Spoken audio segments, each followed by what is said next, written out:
Say, boys, who wants to help me give Hitler a knuckle sandwich? The tall man with the high hat will be coming down your way. Get your savings out when you hear him shout, and he bonds today. Come on and get him, folks. Come on, skip right up and get him. And he bonds today. Bonds of freedom, that's what I'm selling, and he bonds today. Scrape up the most you can. Here comes the freedom man, asking you to buy your share of freedom today. Sure hope nothing horribly offensive happened at the end of that cartoon.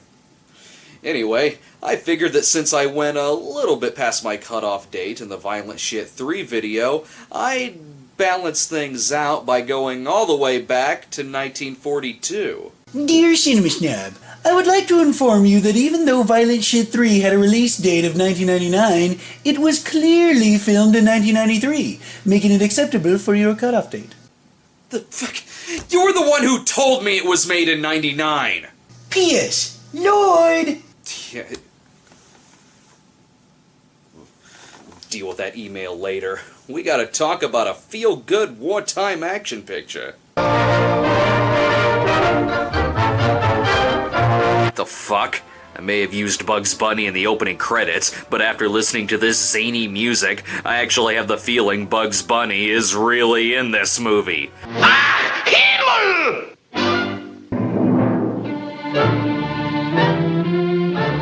Hitler, Dead or Alive is one of the many wartime-era action films to come out of the early 1940s. It's about three stereotypical gangsters who take on the daunting task of, you know, killing Hitler. The movie stars popular character actor Ward Bond, presumably because he's the closest actor they could find, whose name sounds a little like War Bond. Wait, never mind. This is just an older version of Nightmare City. Now the original nightmare becomes reality. We open on a wealthy businessman who seems to be creating John Carradine. He's approached by a couple reporters who ask him to elaborate on his mysterious connection to three small-time convicts. Hey, as long as it doesn't involve Coleman Francis, we could still be in for a pretty good movie.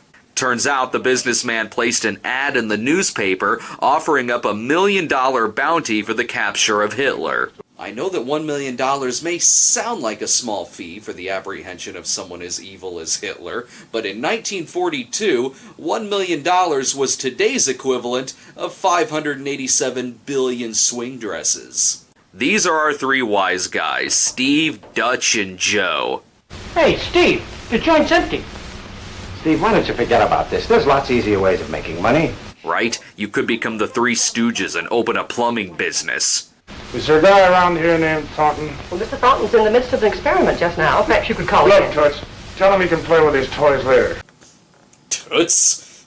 God damn it, I love you, 1940s. The boys approach the businessman about his ad in the paper. I just wanted to find out if this is on the level. We got a little problem with this Hitler fella. We have ways of making him disappear.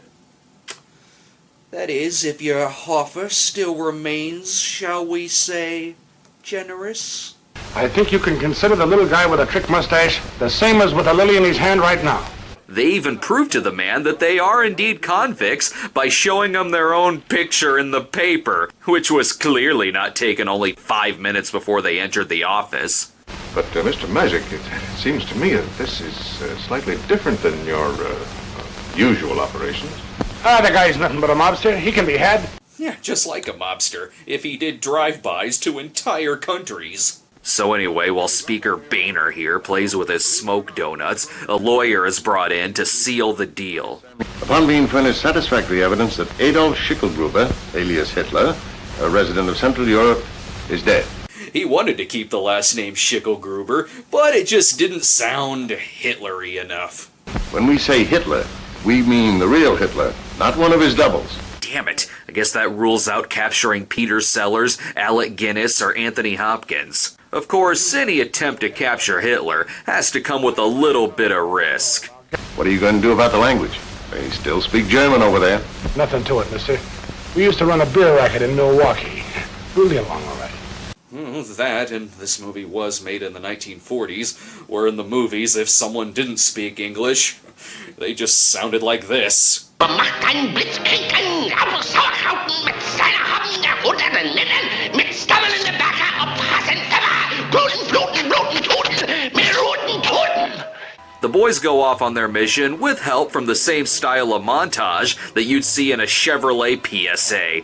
They join up with a paratrooping unit, only to take their pilot Johnny hostage so they can parachute straight down into Berlin, but not before being chased by an enemy aircraft. I'm not gonna lie, what follows is possibly not only one of the greatest things ever captured in a gangster film, but also in a war film. There's a cherry on our tail. He'll put buttonholes all over this old crate. That's what he thinks. Give me that. Straighten her out, kid.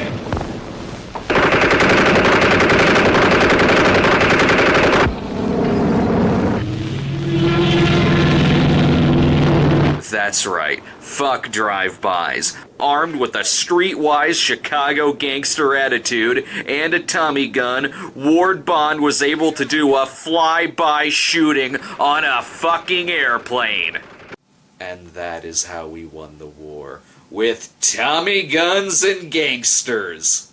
After a lucky ass slap, they parachute down and, oh no, looks like he injured his knee when his dummy hit the ground. Where's Joe?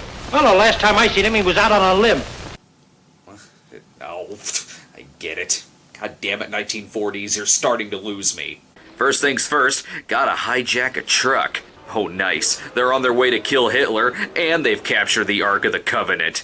Who am I kidding? They're fucking gangsters. Of course the truck is full of booze. How can mobsters always hijack a truck full of liquor without even trying? I get it now. You fellas are gangsters. Oh, now you're figuring it out? Shooting down a plane with a Tommy gun wasn't an indication? Their luck doesn't last for long as they're pulled over by Nazis, who are very easily fooled. Listen, mister.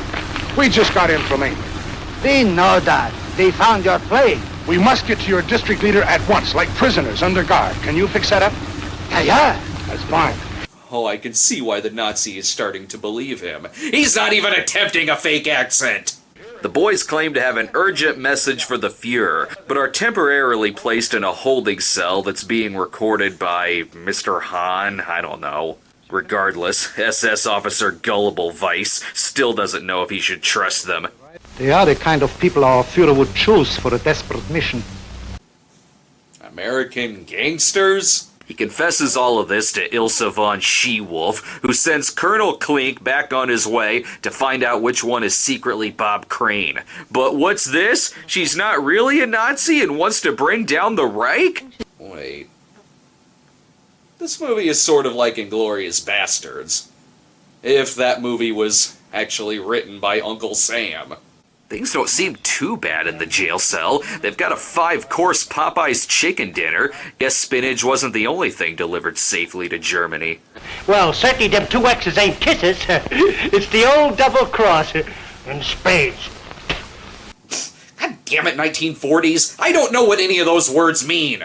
They get a secret card letting them know how to escape. And it's signed at the bottom, Rosebud. Rosebud? Yeah. Rosebud? You said the magic word. I now love this movie. They're able to talk their plans over by smearing delicious mashed potatoes over the microphone.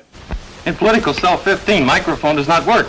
Yeah, and your German's coming in a little fuzzy, too. They manage to knock out some guards and steal their uniforms, but they're not out of Stalag 17 yet.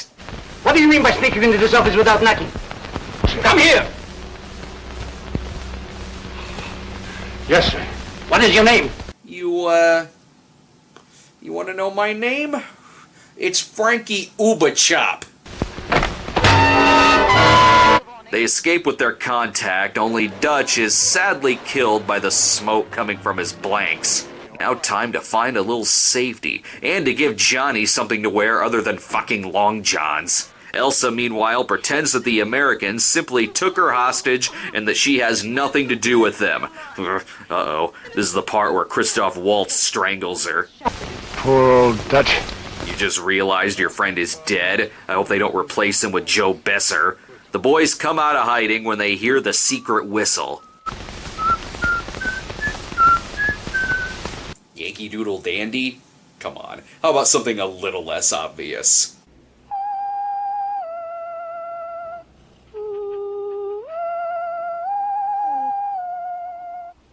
They're then taken to Elsa's secret headquarters and, oh, I hope this is not a snuff film racket. Unfortunately, you moved a little faster than I thought possible. True, Johnny's already going in for the shoulder rub. You remind me of a little gal back home. Betty Paradise. Remember her, Joe? Pretty as a picture. And just as dangerous as a pocket full of loose razor blades. These 1940s expressions. You can pretty much say anything in that tone and it'll come across as witty and wry. Baby, you're as pretty as a Chesterfield filled with cauliflower. Elsa becomes offended when she finds out Johnny is in it only for the money. You know, you're quite famous back in England under the name of Rosebud. And the music is telling me I should start hitting on you now. Of course, with all of Hitler's body doubles, the biggest question is, how are they gonna tell if they've captured the real Hitler? It is even more childish than that. My operation left a crooked scar on his lip that made him appear to be sneering all the time. He grew his mustache to hide that scar. Really? Baby, these two little fellas are gonna live with me from now on. They can bring on their phony Hitlers. I got the password right here in my pocket. Funny, I thought he always had that mustache because if anyone should have a Hitler mustache, I guess it should probably be Hitler. Once the SS shows up before their auditions for the producers, they inform Elsa that Hitler will be making a stop by her place come nightfall. 'Cause why not? That'll help further the plot of this 70-minute movie. The boys even hear them mention that if the Americans aren't found, Hitler will start killing women and children in the village. And now they figure out Hitler isn't the greatest guy in the world. Just let me get my hands on that Hitler. But first things first, I'm gonna shove Charlie M's testicles down his throat, then I'm gonna bury him a few miles outside of Vegas. Oh shit, there he is! Oh, never mind. As far as I'm concerned, you can take that million and stick it right back in the treasury. Right now, the only thing I want to do is put a stop to the killing of dames and kids. But before that, I should probably stop calling them dames. In order to break into the party, the gangsters dress up like the hired band, and then after this they can sneak into a screening of Nation's Pride. While Steve attempts to figure out what a violin is, Hitler finally arrives. You'll have to excuse his tardiness. He was busy messing with the drunken Goldensteins. Hitler is portrayed in this movie by an actor named Bobby Watson.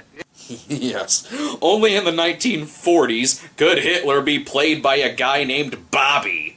But honestly, he doesn't do the worst job in the world.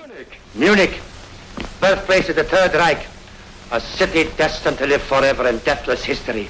It makes me wonder where the actor is actually from in real life. What? Springfield, Illinois? That's where I'm from. And this actor played Hitler in 9 different movies.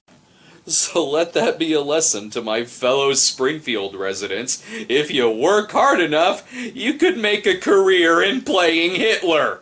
Turn around. You are not properly dressed for dancing. I'm sorry if my gown doesn't please you. It does not. Oh snap, Hitler is Mr. Blackwell. Soon enough, the boys are recognized by Hitler's men, and this is gonna get pretty... Oh, well, that was easy. Don't shoot me. For how much? Oh, I'll give you anything. I'll give you $500 million. Do better than that, Toots. I'll give you anything. Ward Bond called Hitler Toots. That's pretty awesome. Oh, if anything slips here, this guy's gonna get turned into a mess of dog meat. And not very good dog meat at that, do you get it? Yeah, but a dog would probably still eat it. The remaining gangsters take Hitler downstairs where, oh no, not his mustache, the source of all his power. I'm gonna give you a quick once-over, baby. Looky here, what I've got for you. No, please! Please! No! Yeah. Don't kill me, no! Ward Bond shaving Hitler. You know, I'm perfectly okay with putting that in the history books. Ward Bond himself pinned down Hitler and shaved that chaplain right off his fucking face. As you can see, the scar proves they're dealing with the real Hitler, and oh shit, this is where he's gonna scalp him. Kill me! No!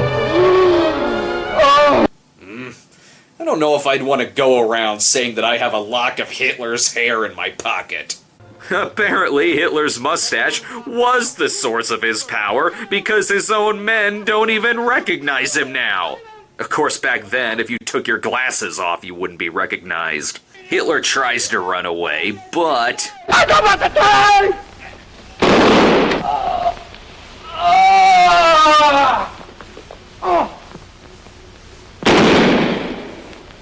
Nice.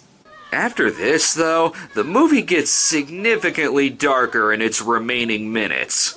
War among men is one thing. But when it comes to butchering kids, there ain't a guy in the world, I don't care who he is, that'll stop fighting for 1 minute till this rotten breed of Nazis is wiped clear off the face of the earth. Are you trying to tell me the Nazis are evil? Kinda already knew that. Ward Bond then gets killed by the Nazis, and damn it, I miss the movie being about Tommy gunning airplanes. Although Ward Bond still remains a badass even in his final moments. I ain't gonna be here to get you. But brother, somebody will. Somebody will. I don't know if this is a happy ending. I mean, sure, they killed Hitler, but they also killed Ward Bond. That bites! Oh, right, these guys. Might as well end the movie with the millionaire and the reporters, if for no other reason than they were at the beginning of the movie. But if Hitler's dead, who's this we hear about all the time in Hitler's place? Who knows? Who cares? What? The fuck do you mean, who cares? There's a new Hitler? That's a scary thought! Wait, the end? I want to know if new Hitler was killed off quicker than new Coke, damn it! So there's Hitler, dead or alive. You can easily see that Inglourious Bastards may have gotten a little influence from the thing, be it a few parallel plot points, such as a German entertainer helping a group of Americans infiltrate a party to assassinate Hitler, and the movie even kills Hitler off in its own way. But the question is, how is the movie itself? Ward Bond shot down an airplane, shaved Hitler, and called him Toots. This was a good week. Say, while we're over there, how much would it be worth to you if we knock off Mussolini at the same time?